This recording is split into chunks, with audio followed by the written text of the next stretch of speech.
on the stalls. Looking about right, the 7 of them, and they're away. And Qlty was the slowest out. Missed it a length, and now Royal Flower being snagged back. Favourite jumped away well out, Jamala, along with VAL, ZOLDO, and Royal Flower is pushing through because there's no pace here at all.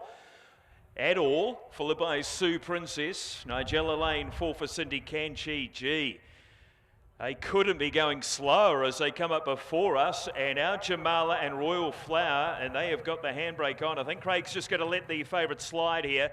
So Grills is just going to let the favourite roll to the top, because that was one very slow opening sectional. Third in the race, Nigella Lane on the inside of VAL, ZOLDO. And then came Sue Princess, 4 for Cindy and Qlty. Most of these runners haven't really settled yet because it's been a dawdle, and our Jamala's going to get a lovely soft run. Grills just let her do her own thing, and she's out there with the ears pricked by 2 Royal Flower.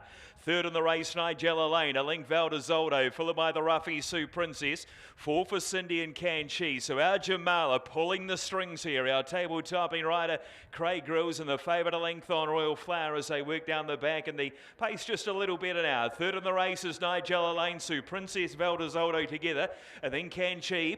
And last on the inside of her, the Waikato stud jacket is 4 for Cindy. There's only 5 lengths first to last, and it's our Jamala away from the rail. Sue Princess on the rail. Royal Flower steers a wider path third. A length away, Nigella Lane, and then VAL, ZOLDO, 4 for Cindy, and Qlty the last. So over to the 700 metres in the interwin.co.nz Manawatu breeders. And it's our Jamala joined by Royal Flower as they dial it up and they descend quickly. It's all on all of a sudden. 4 for Cindy came through. Around them, VAL, ZOLDO. Oh, it's the charge of the light brigade here. Who's going to pick up best? Wider Qlty, and then came Nigella Lane, and Sue Princess dropped out. Royal Flower serving it up to our Jamala as they go for home. Wider VAL, ZOLDO. Qlty the widest. Nigella Lane going for a gap that's not there. Royal Flower, our Jamala trying to fight back. VAL, ZOLDO wider out. Qlty. Nigella Lane's got nowhere to go. It's VAL, ZOLDO. Royal Flower, our Jamala, Nigella Lane in front. VAL, ZOLDO. VAL, ZOLDO won it. Nigella Lane, a good thing bashed.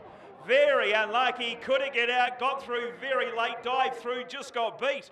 Third over, I think Royal Flower in a photo with our Jamala, then Qlty, followed by 4 for Cindy and Sue Princess. What a thriller, what a nail biter, but it'll be VAL, ZOLDO, who was 4th last year. Oh, it was all on, very slow early, and then all of a sudden coming to the turn, it was a drag race to the finishing line, and Nigella Lane has been very unlucky, but it will be VAL, ZOLDO for Tony Pike and Lily Sutherland, the local girl. Nigella Lane, an absolute tragedy beaten if you're on her. Royal Flower good, our Jamala is solid, and right behind them Qlty. What a race there, Bevan, but in the end the Cambridge mare will win it. Yeah, nice performance by VAL, ZOLDO, and look, Nigella Lane's unlucky, but strange race. Really, they walked and it was basically a sprint home. Yeah, as we said pre-race, very tactical, no speed for the first 1,000 metres, and then it was all on from roughly around about the 500 metre mark, a sprint home, and VAL, ZOLDO, who had been 24 months without winning a race. I think her last win was as a 3-year-old filly at stakes level. But that's a decent confidence boost for her. Was presented in the right part of the track, and a rewarding result for a horse that showed so much promise, as I say, as a 3-year-old, and we might be seeing a little bit of that later in her season. Nigella Lane